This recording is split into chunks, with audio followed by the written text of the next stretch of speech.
Ele é a polêmica em pessoa. Quando dentro da Polícia Civil, ele foi um policial anti-bolsonarista, o que já é uma exceção, além de budista, vegetariano, ator e cantor. Como se já não bastasse ser anti-bolsonarista, ele criou um personagem chamado Patriota.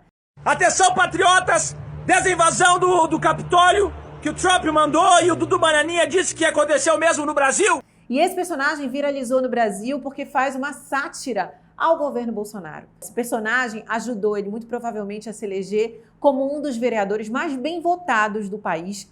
Ele é graduado em História, tem mestrado em Direitos Humanos, além de muitos outros títulos. Hoje, como vereador, ele faz um mandato combativo e recentemente foi envolvido numa polêmica, um episódio lamentável dentro da Câmara de Porto Alegre, onde um grupo neonazista invadiu a Câmara portando uma suástica.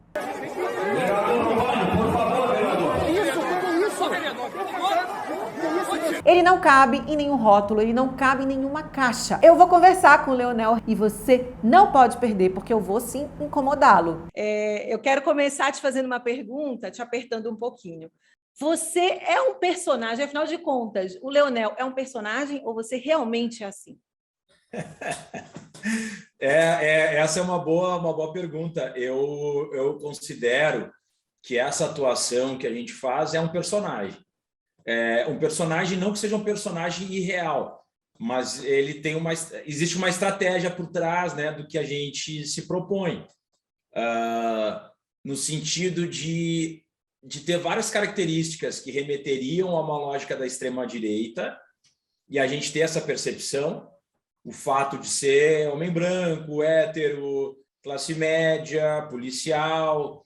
Tem uma série de características que te gabaritariam ali para ser um coxinha, vamos chamar assim, né? Um protofascista, um bolsonarista, principalmente, claro, o fato de ser policial. E ao mesmo tempo, a gente utiliza um discurso totalmente invertido dessas pautas. Então, existe o posicionamento e a lógica de saber que existe uma certa potência em relação a isso, né, que muitas vezes não é tão bem compreendida por alguns grupos, principalmente da esquerda, que generalizam alguns rótulos e não conseguem entender que, às vezes, para a gente ter alguns avanços, a gente precisa furar algumas bolhas. E talvez a forma de furar algumas bolhas seja sendo muito similar, muito próximo àquele grupo, mas, né, desfazendo todo o discurso que eles fazem. A direita já entendeu isso. A esquerda parece que não entendeu. Como é que a direita já compreendeu isso? Com personagens como o Holiday, com personagens, né, como um homossexual que é da extrema-direita a favor da família tradicional brasileira, ou um negro que acha que não precisa política de cotas. Sim. Entende? É essa lógica que a gente observa e que tenta implementar, né, na nossa estratégia. Então, você, assim, as suas redes sociais sempre foram muito ativas. Você, como vereador, é um vereador que onde você vai, você mostra o que você está fazendo, você mostra o que está acontecendo. E aí eu preciso te perguntar, existe alguém, uma equipe fazendo o seu marketing digital? Quem é a equipe que faz o seu marketing digital?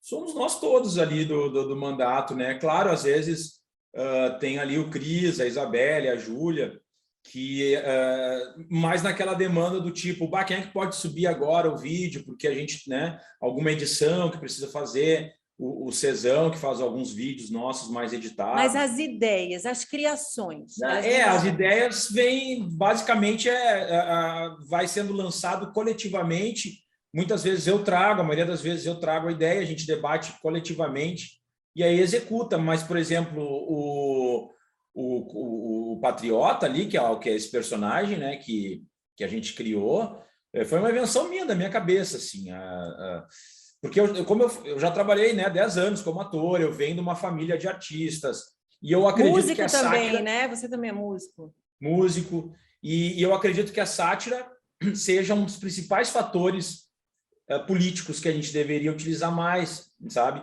Porque a sátira, as pessoas acham que aquilo lá é uma babaquice, muitas vezes, né? Não, tem que ser um discurso sempre formal, quadrado, né? Técnico, mostrando intelectualidade, mas muitas vezes a sátira, ela consegue um efeito maior de reflexão e um efeito mais duradouro e propagador de conteúdo do que tu necessariamente ser doutoral. Então, eu acredito que a gente, né? Eu lanço essas ideias, a gente dá uma debatida e vai ao mundo.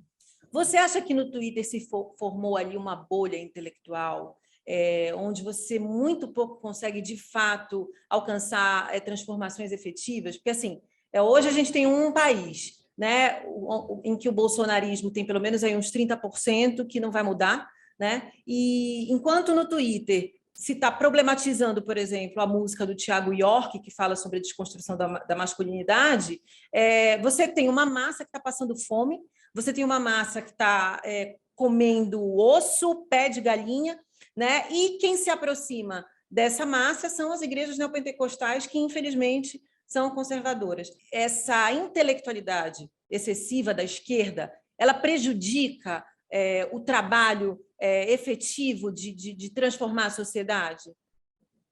Eu acredito que a gente não possa negar a intelectualidade, a academia, né? Primeiro ponto. Enfim, eu sempre busquei estudar, etc. Eu não sou intelectual, mas né, não estou num grupo aqueles os intelectuais que pensam que é um grupo determinado, mas sempre busquei estudar, etc. Então, eu não nego a academia, não nego a relevância dos debates acadêmicos, da relevância da academia para as políticas públicas, nem nada disso. Não é você isso? Não é intelectual entre 29 aspas, né? Porque você tem mestrado, você tem especialização, você entende, você assim, entende a importância que a academia tem, né? Na formação do ser humano. Sem dúvida, sem dúvida. Porque senão o que eu vou falar agora pode parecer contrassenso, mas eu acredito sim que a gente tenha se prendido a pautas muito restritas, sabe? O que eu quero dizer? Eu não nego o identitarismo, por exemplo. Eu não nego o debate sobre negritude, sobre LGBT, sobre mulheres. Eu acho extremamente relevante. Inclusive, nosso mandato tem políticas públicas e muito debate em relação a isso, sabe? Embora eu seja um homem hétero, cis, etc., mas eu reconheço a relevância e vejo a desigualdade, né, no mercado de trabalho, na política, da ocupação das mulheres, dos negros, do racismo estrutural. Tudo isso, para mim, eu tenho acordo e vamos lutar contra isso. Mas me parece que muitas vezes a gente entra naquela lógica da lacração de fato, sabe? Mais vale a gente atacar digamos, a gente prefere atacar as contradições do nosso campo do que fazer o enfrentamento com a extrema-direita. Então, tem alguém do nosso campo que é 99,99% de acordo.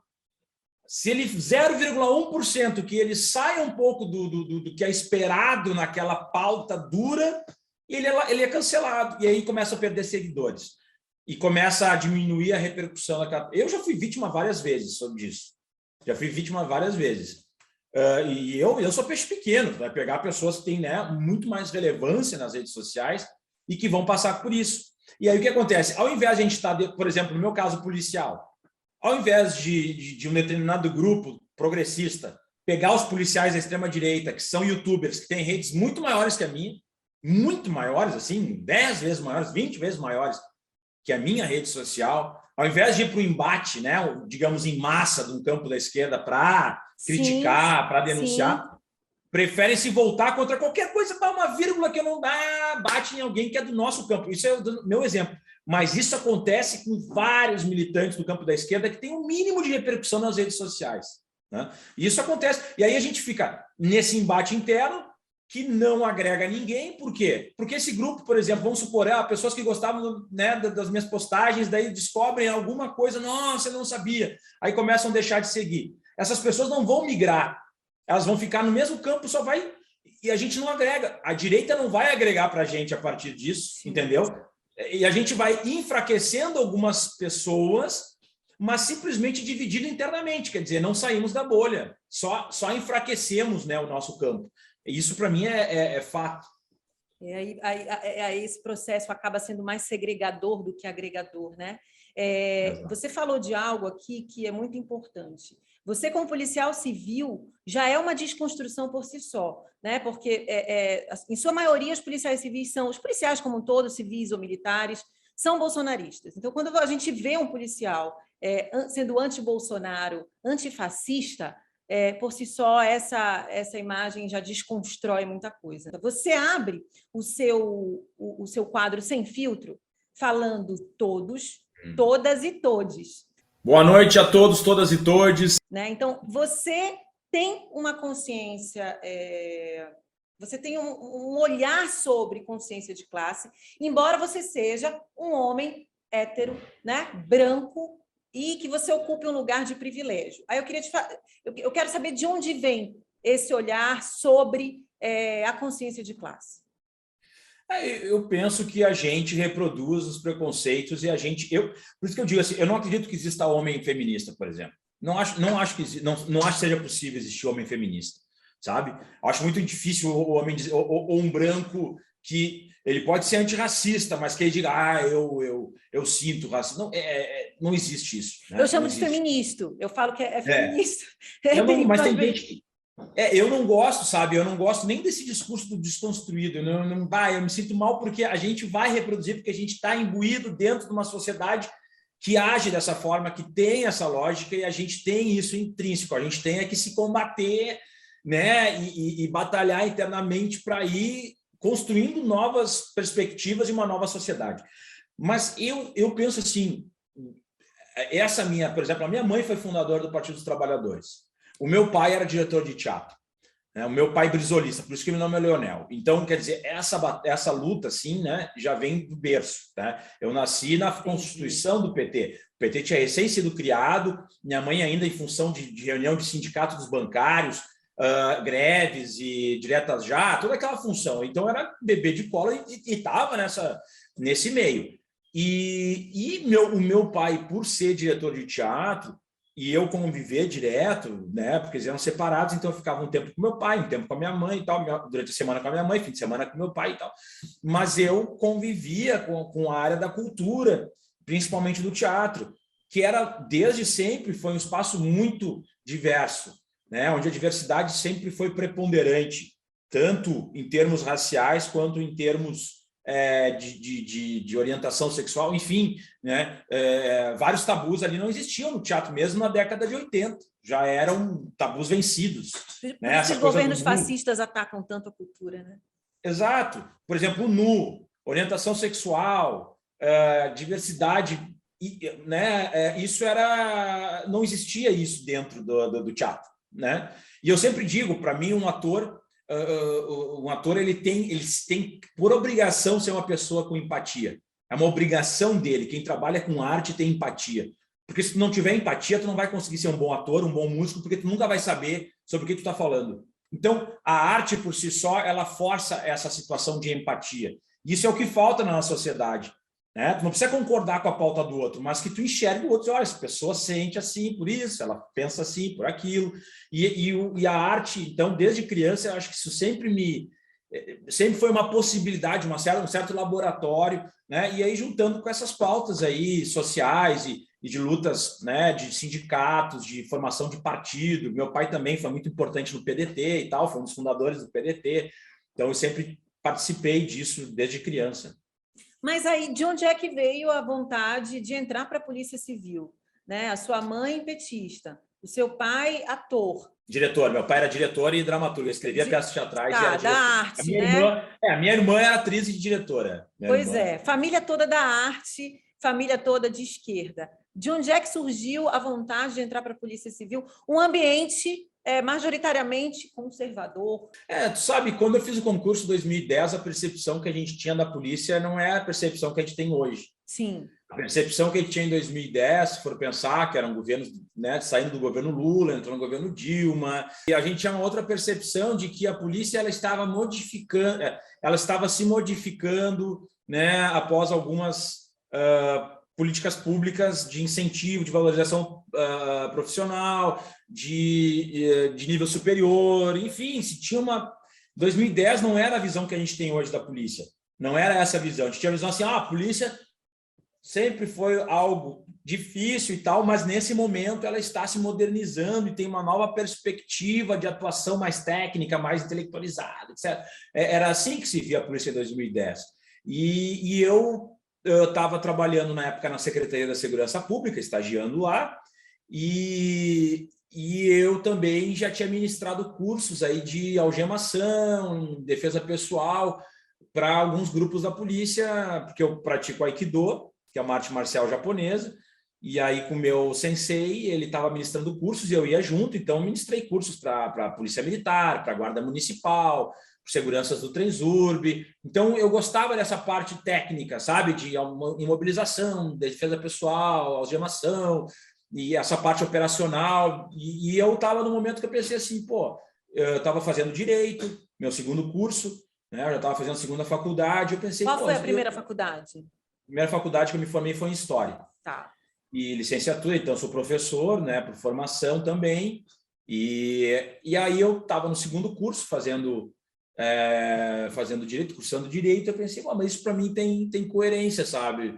Estava já fazendo estágio na Secretaria da Segurança Pública, trabalhava com pesquisa em homicídios e tal. Eu disse, isso tem relação e tal. E aí prestei concurso, passei, eram dois cargos, eu passei nos 2 cargos, daí eu escolhi um cargo depois.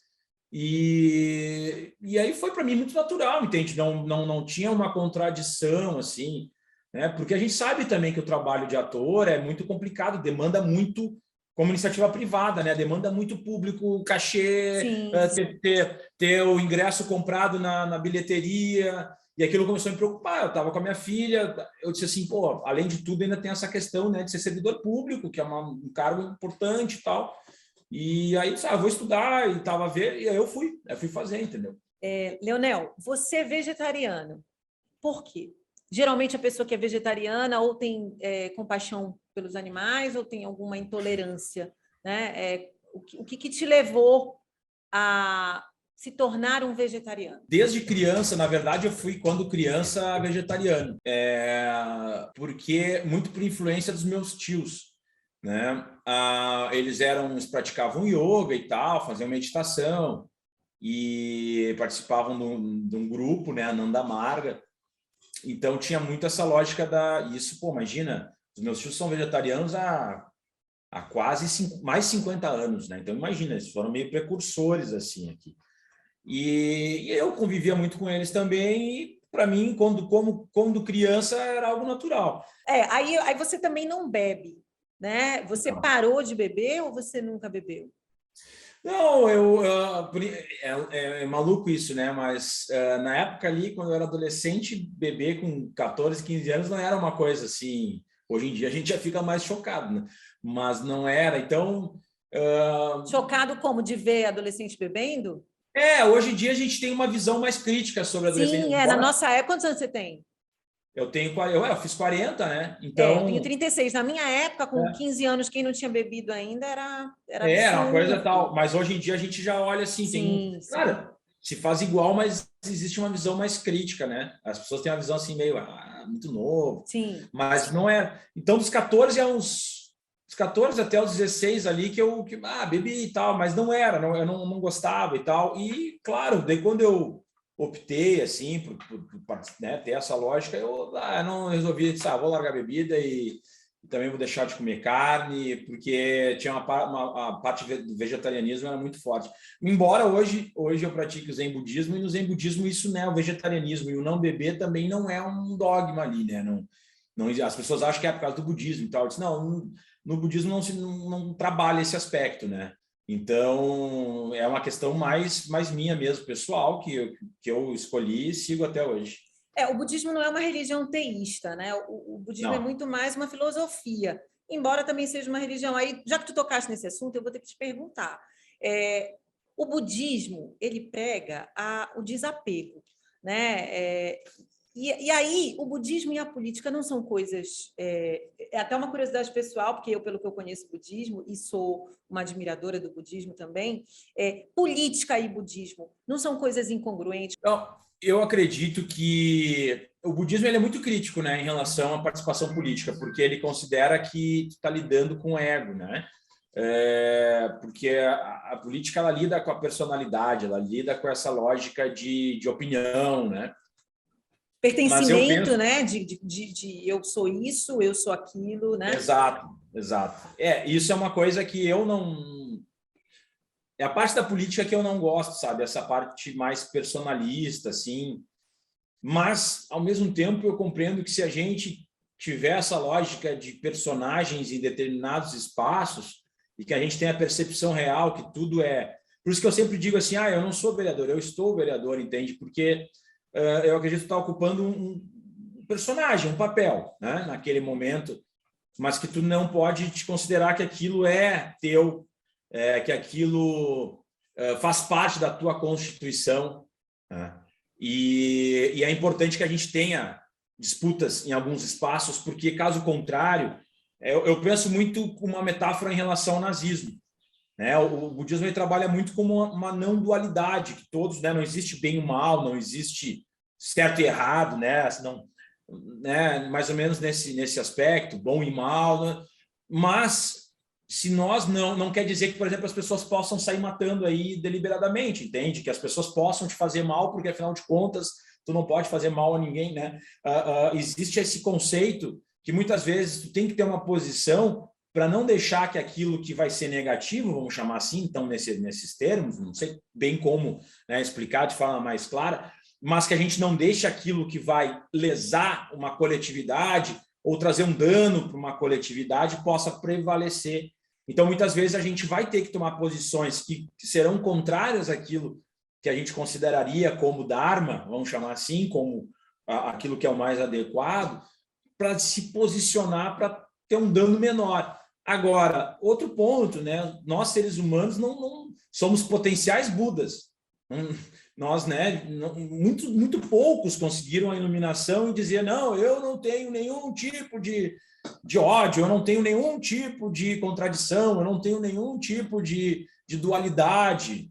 A gente busca isso, a gente busca como ideal, a gente reflete em relação a isso, mas muito longe, né, de alcançar a iluminação e de sermos Budas despertos. Mas, enfim, eu vejo muito por esse prisma, sabe? Que bom que você consegue... A gente vai falhar, a gente vai errar. A gente vai errar, que você consegue combinar as duas coisas, porque hoje também existe um movimento do espiritualismo tóxico, né? Onde você acha que você está zen enquanto as pessoas estão morrendo ao seu redor, enquanto as pessoas estão passando fome, enquanto as pessoas estão sendo assassinadas. Hoje não se posicionar é estar de acordo com o que está acontecendo de forma majoritária. Eu penso dessa forma, tu dizer assim, eu não me envolvo, eu não... Bom, então quer dizer que tu está de acordo. Isso sempre vai acontecer. Quando tem uma política sendo implementada a olhos vistos, né, tá todo mundo vendo que tem um rolo compressor vindo em determinado sentido. Quando isso acontece, tu não te coloca em frente àquilo para frear, significa que tu diz assim, não, por mim, né? Tá ok, então quer dizer que tu está de acordo, sim. A inação, né, a não ação, tem relação com isso. Bom, Thich Nhat Hanh, que é um dos principais monges budistas, do Zen budismo vietnamita, ele era um dos principais ativistas, né?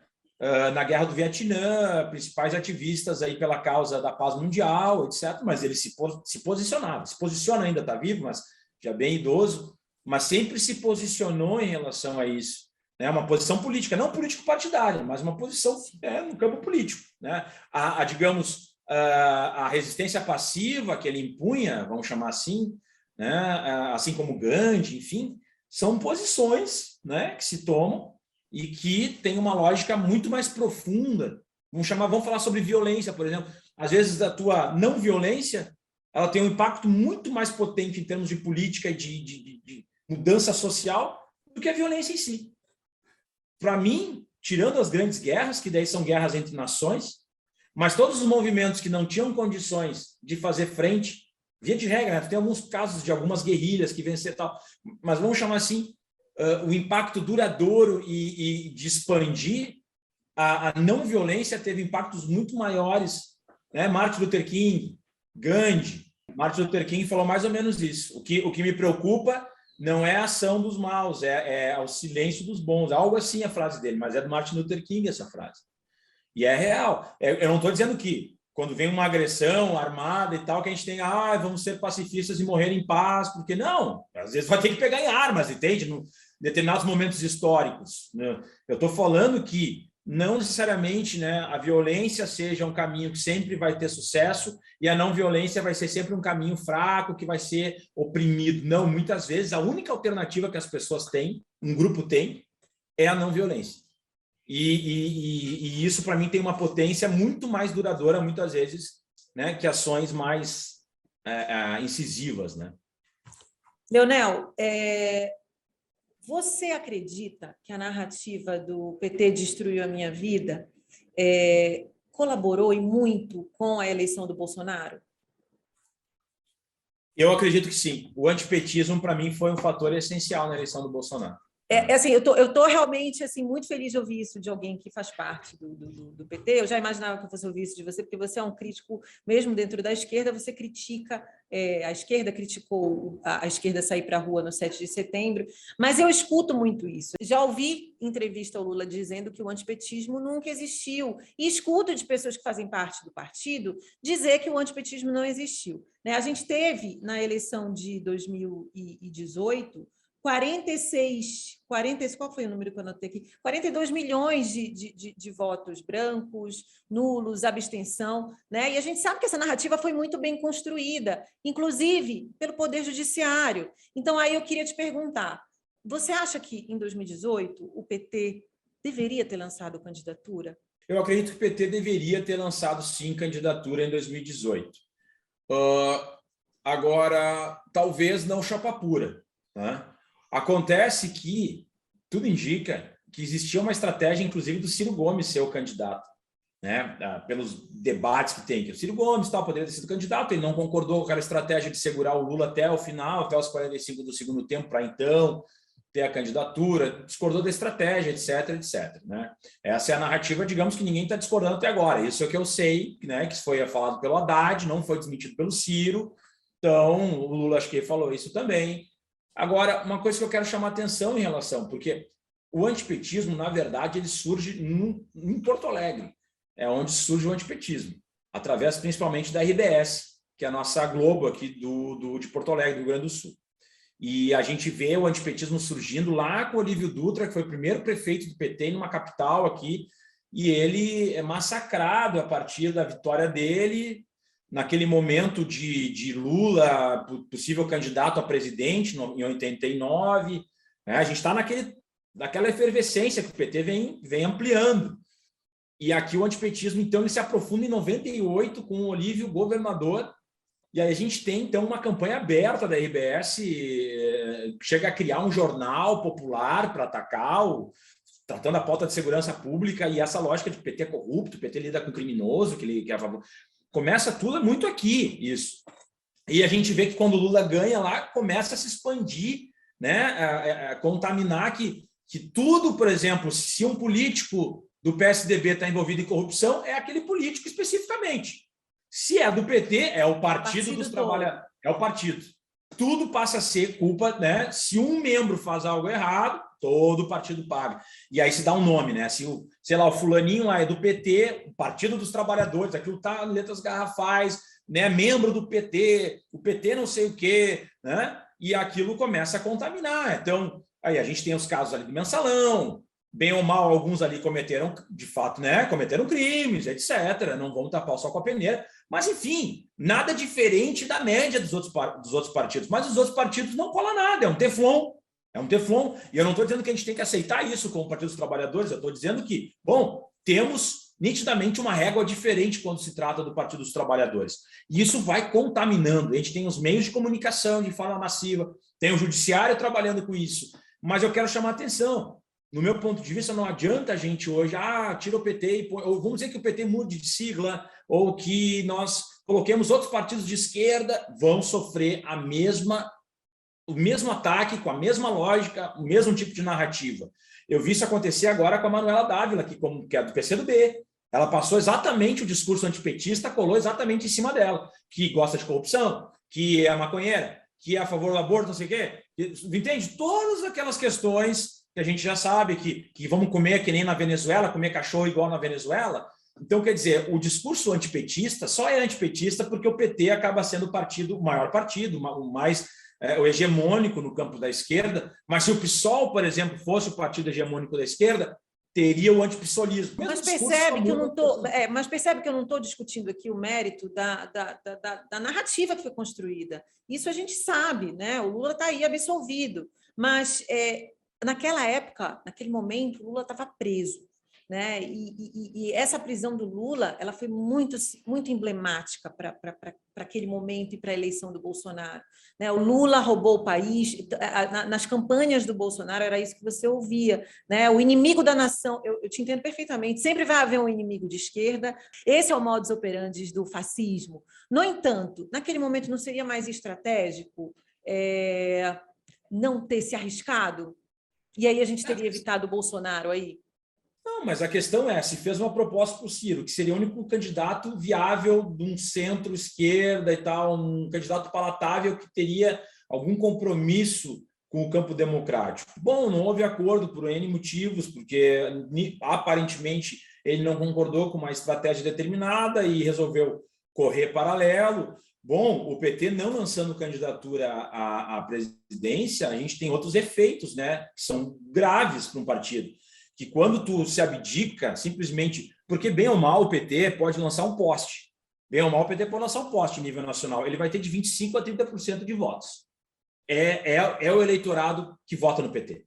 De 25% a 30%. Isso aí não tem discussão, nível nacional. O que acontece? Se tu te abdica de 25% a 30% de votos, simplesmente sai e diz, não, olha, estou abdicando aqui, venha qualquer outra candidatura e tal, tu no mínimo vai perder uma bancada federal brutal, né?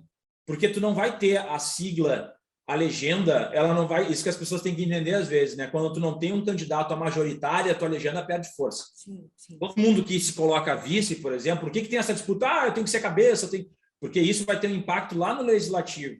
Porque quando tu tem uma cabeça de chapa, tu tem o número, né? O número 13, por exemplo. Aí o número 13, muitas pessoas votam 13, votam 13 para, eu vou votar como governador 13 ou presidente 13, vou votar na legenda número 13. Ou vou votar em candidatos que sejam do mesmo partido. Isso existe, essa vinculação. Toda vez que tu vai a vice, tu tende a perder, né, espaços nos legislativos. Então, quer dizer, às vezes é difícil para um partido que tem um volume chegar e dizer, não, eu abdico e abro mão. Agora, do meu ponto de vista, existia essa percepção nítida que teríamos dificuldades não tendo Lula preso, não tendo Lula como cabeça de chapa. Caso contrário, desde o princípio seria o Haddad e Lula não teria feito nenhum tipo de estratégia em relação a isso, né? Agora, também me parece que se tentou ampliar a base, se tentou negociar de uma forma mais ampla e não se teve sucesso nessa negociação. O Ciro defendeu já publicamente a inocência do Lula por diversas vezes, né? Inclusive em debates acalorados. A sentença que o condenou é frágil. Por quê? Também sou professor de Direito. E aí a sentença do Lula é a primeira que eu conheço no Brasil que alguém é condenado por conjunto indiciário. E aí, recentemente, ele soltou essa, né? Ele disse que o Moro ele foi incompetente, inclusive. Ele é tão incompetente que ele não conseguiu prender o Lula, que é um bandido. E eu queria te perguntar, o que aconteceu com o Ciro? Para mim, o Ciro é um ressentido político. Eu acredito que o que ele tem de inteligência acima da média, ele tem de falta de inteligência emocional, assim. Não tem outra explicação porque, bem ou mal, ele é um animal político, como diz aquele termo, né? Como o Lula né? Tem personalidades que são animais políticos, né? Que são pessoas talhadas para aquela função. E eu acho que o Ciro é uma dessas figuras. Já foi ministro, já foi governador, já foi, enfim, né? E é uma pessoa muito qualificada. Mas ele mesmo, no meu ponto de vista, é o principal inimigo, né? Ele foi, porque para mim, depois dessa eleição, dificilmente ele vai ter uma possibilidade de novamente tentar ser candidato a presidente da República e tal. Mas ele vai por uma lógica de ressentimento, uma lógica de tentar angariar um bolsonarismo fanatizado, achando que o discurso antipetista dele, para se descolar, né, do campo da esquerda e tentar avançar sobre descontentes com o Bolsonaro, vai surtir efeito. Mas não vai, porque... Essa estratégia de pegar essa terceira via, você acha que vai funcionar? Pode ser que tenha algum tipo de resultado, porque vai ter muito dinheiro, os meios de comunicação vão trabalhar por essa terceira via, é bastante tempo, né, de desgaste, de elevar algum candidato, tu entende? Nesse sentido, se vai ter resultado ou não, é difícil saber, né, nessa altura do campeonato, mas que Não vai ser dessa maneira, do tipo, na bipolaridade, deixa o Lula correr solto e visitar o mundo inteiro e fazer a campanha tradicional, cada um defendendo as suas pautas e nós vamos noticiar de forma igual as agendas de cada candidato. Eu acho impossível. Né? Agora, se vai ter resultado essa terceira via, não sei, eu não saberia dizer, né? Porque a bipolaridade é muito forte. Para ter uma terceira via, principalmente, eles vão ter que migrar votos do Bolsonaro para essa centro-direita. Naquela lógica do tipo assim, Bolsonaro perderá a eleição, pessoal. Então, vamos migrar esses votos para um candidato que seja palatável para derrotar o Lula. Então, o Lula tem que passar a ser, né, o Moro, principal inimigo. você acha que o Moro é esse candidato? Eles vão tentar emplacar o Moro, né? Mas aí tem o Moro, tem o Eduardo Leite, tem o Dória, tem não sei quem, tem... Né? Tem candidatos que estão se lançando agora porque querem daqui a 4 anos. Para mim, Eduardo Leite é isso. Daqui a 4 anos ele quer ser o candidato imbatível, entende? Mas do tipo, para isso, eles vão ter que migrar os votos do Bolsonaro. Naquela lógica de, bom, temos alguns votos do centro e a gente tem que migrar os votos mais extremistas para esse candidato para ele vencer o maluco do PT, sabe? Se não conseguirem ter essa narrativa, vai Bolsonaro e Lula para o segundo turno, e aí ganha Lula. Você recentemente participou de um episódio lamentável na Câmara dos Vereadores de Porto Alegre, né? Um grupo antivacina, um grupo nazista, invadiu a Câmara portando uma suástica, e inclusive eu vi ali que houve um embate corporal, né, com essas pessoas. Como é que você cuida da sua segurança? Você é extremamente combativo, e ser combativo tem um preço, né? Tem um preço, não sei quantos anos a sua filha tem, mas deve ter um preço para sua filha, que deve ouvir coisas que não gosta. Você tem medo? Eu respeito muito assim os riscos que existem em cima disso, sabe?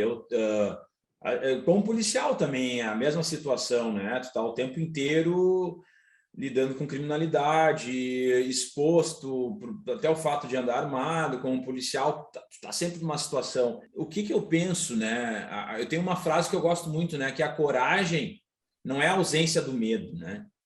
A coragem é tu dominar o medo, não deixar o medo, né? Tu controla o medo, sabe? Assim, tem um risco e pode dar tudo errado, mas enfim, vou controlar isso, vou me dominar.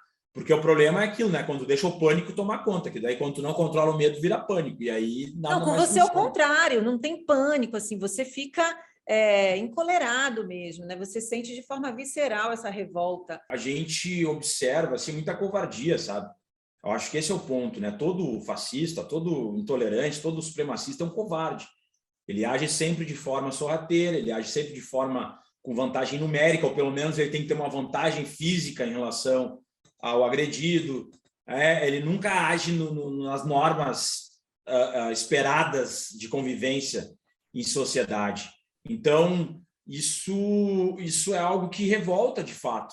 Então, a gente sempre tem se colocado, né, em relação a isso. A gente sabe que, em algum momento, né, vai ter um refluxo, né, vai ter um refluxo dessas pessoas, né, mas também, por outro lado, em algum momento também, numa dessas nossas iniciativas, vai dar problema, né? Porque o problema é que eu digo, a gente pode ser agredido de fato, né? De forma mais grave, etc. Mas eu sempre sou daquela tese, se tu tem razão na tua abordagem, se tu tem razão na tua iniciativa, se nitidamente, né, naquela tua iniciativa tu está agindo de forma arrazoada, de forma correta, defendendo uma pauta justa, bom, as repercussões que aquilo vai gerar são aceitáveis, né? São aceitáveis, são justas. Então, eu penso muito por esse viés, eu sempre penso dessa maneira, sabe? Não sei o que vai acontecer. Você assume os riscos. Eu assumo os riscos. E eu penso assim, se não eu, quem vai fazer isso? Entende? Se não eu, nesse momento, que tenho essa possibilidade de fazer isso, quem vai fazer? E aí vem aquela frase do Martin Luther King, né? Se aqueles que estão dispostos que entendem que aquilo é uma injustiça, se calam e não fazem nada, o mal prevalece, porque eles vão avançando, né? As pessoas vão avançando, daqui a pouco está todo mundo ralado, está todo mundo sob controle. Eu já fui monitorado pelo Gabinete de Segurança Institucional do Bolsonaro, levantaram toda a minha vida. Assim, as suas postagens tem um monte de gente da extrema-direita ali fazendo marcação de delegado, não sei o quê. Sim, já fui denunciado no Ministério Público. Já fui denunciado no Ministério Público por supostamente ser um líder terrorista. Essas babaquices, assim, mas Mas tu vê, eles vão te minando, daí isso gera uma reflexão uma repercussão dentro da polícia, aí tu não é promovido, aí te colocam um processo administrativo interno. Tu entende? Você passou por isso? Passei várias vezes. Foi um dos motivos que eu me candidatei em 2016. Né? Meu pai estava morrendo na UTI, entubado, né? Paraplégico, não, tetraplégico. E eles colocando sindicância porque eu dizia que faltava papel na delegacia, que o governo do estado era irresponsável e tal. E eles colocando sindicância, desrespeitando meu pai, colocando viatura dentro da minha delegacia que eu trabalhava, como se fosse me prender, como se eu fosse um criminoso, porque eu dizia que faltava papel na delegacia. Então é esse nível, sabe, de jogo que a extrema-direita articula, que a gente tem que lidar, e a gente sabe, quando cada vez que tu vai agir contra a extrema-direita, como eles têm muito poder, muita influência no judiciário, no Ministério Público, na polícia, nos meios de comunicação, tu tem essa perspectiva de que, bom, a minha carreira policial, vamos dizer, eu volto agora para a polícia, né? Não ganho mais eleição e tal, não disputo mais, mas eu vou voltar agora para a polícia. A minha carreira policial, ela já é prejudicada. A minha aposentadoria já é prejudicada. Por quê? Porque cada vez que eu não sou promovido, cada vez que tem um processo administrativo, cada vez que tem uma situação, isso vai, né, na minha aposentadoria vai tendo reflexos, porque eu vou deixando de ser promovido, deixando de receber um salário um pouco maior, deixando de contribuir para a Previdência, no final o cálculo lá sai para baixo. Então, o seu posicionamento já tem um preço, né? Você já paga o preço do seu posicionamento. Todo policial progressista que se manifesta, ele paga um preço muito pesado. Por isso que tem vários policiais progressistas que não se manifestam.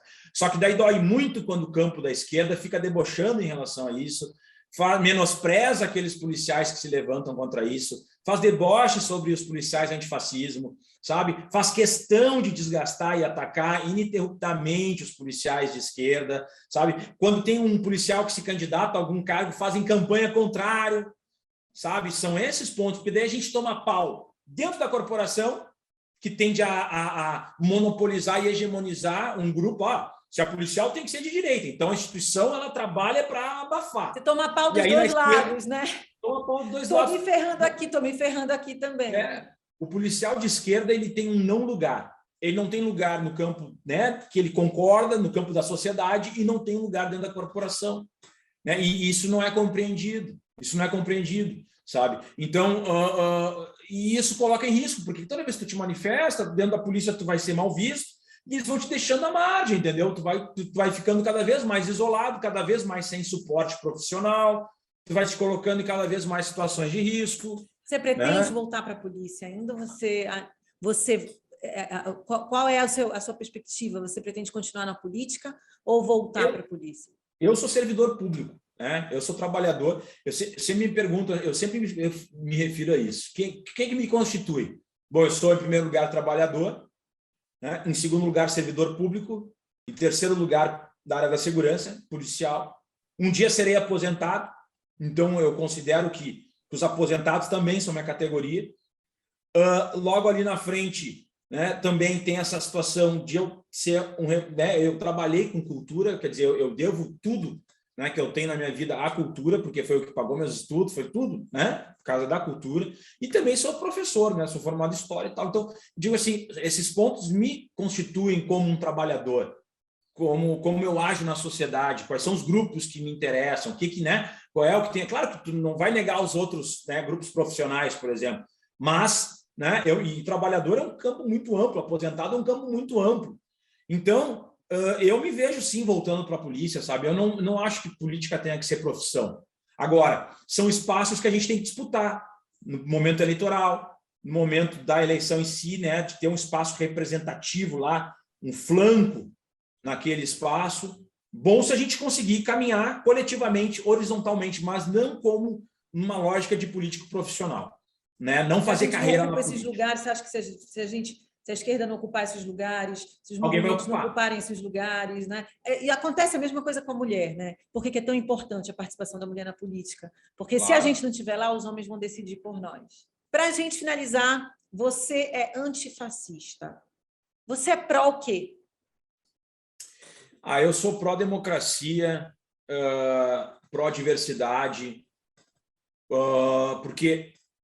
E aí, diversidade é muito amplo, né? Eu digo, porque a gente não tem que se imiscuir, eu acho que o Estado não tem que se imiscuir na vida das pessoas, entende? Ninguém... a vida particular de qualquer ser humano não diz respeito a ninguém, né? Com quem ele vai amar, quem ele vai se relacionar. Então, o que eu digo, pró-diversidade é no sentido que cada um seja o que quiser, desde que não seja crime, desde que não cometa, né, maldades a outras pessoas. Então, eu sou pró-diversidade, pró-democracia, porque eu acredito que não tem um sistema ainda melhor que esse, né? Infelizmente, é o pior sistema, mas é o melhor já inventado. E também pró-igualdade. E a igualdade, eu quero dizer, não quer dizer que todo mundo tem que ser igual, né? Eu digo no sentido de equidade, cada um na sua característica, mas que a gente tenha um coeficiente, né, minimamente comum, que todo mundo possa ter acesso a tudo que for necessário para o seu bem viver, vamos dizer assim, né? Porque o que a gente tem nesse momento é muita desigualdade, é muita intolerância, né? É um avanço do autoritarismo. Então, a gente se colocando numa pauta antifascista, né, eu acredito que no polo oposto a gente está defendendo basicamente, né, esses preceitos. Você ainda acredita na democracia do Brasil? Você acha que em 2022 vai ser fácil derrotar o Bolsonaro? Eu acredito na democracia, mas eu não acredito que vai ser fácil. Nada vai ser fácil, e eu acredito que durante muitos anos, né, na verdade, no Brasil nunca nós tivemos uma democracia plena, né? Mas porque a gente escolhe legisladores péssimos, principalmente nosso legislativo é péssimo. São pessoas assim que fazem as piores políticas possíveis, né? E eu acredito que seja uma possibilidade agora que a gente tem em 2022 de pelo menos iniciar um novo processo democrático, muito difícil, muito duro, muito violento. Eu não tenho dúvidas que em 2022 a gente vai ter muita violência no processo eleitoral, né? Em 2023 ali também vai ter muita violência. Eu acredito que, assim, sendo muito otimista, talvez a gente melhore lá em 2025, mas para isso é uma longa caminhada que a gente vai ter que fazer, e não vai ser fácil a eleição de 2022. Mas você vai estar lá batalhando. Vamos estar na luta aqui, né? A gente está construindo uma possibilidade de candidatura a deputado estadual aqui no Rio Grande do Sul. Olha! E muito pela pauta, né, antifascista, justamente para fazer esse embate, para estar na rua. E vamos ver, é uma eleição difícil também, estadual, a gente tem pouco recurso financeiro, a gente precisa de uma militância muito forte, pessoas que queiram, né? Mas a gente vai construindo isso aos pouquinhos. Legal, Leonel, te agradeço muito. Foi muito, muito bom conversar com você. Obrigado. Obrigada, você também. Tchau. Tchau, tchau. É isso, a gente acabou de conversar com o Leonel Rádio, não é enquadrável. E aí, você, quer que a gente converse com quem? Conta pra gente. Tchau, tchau.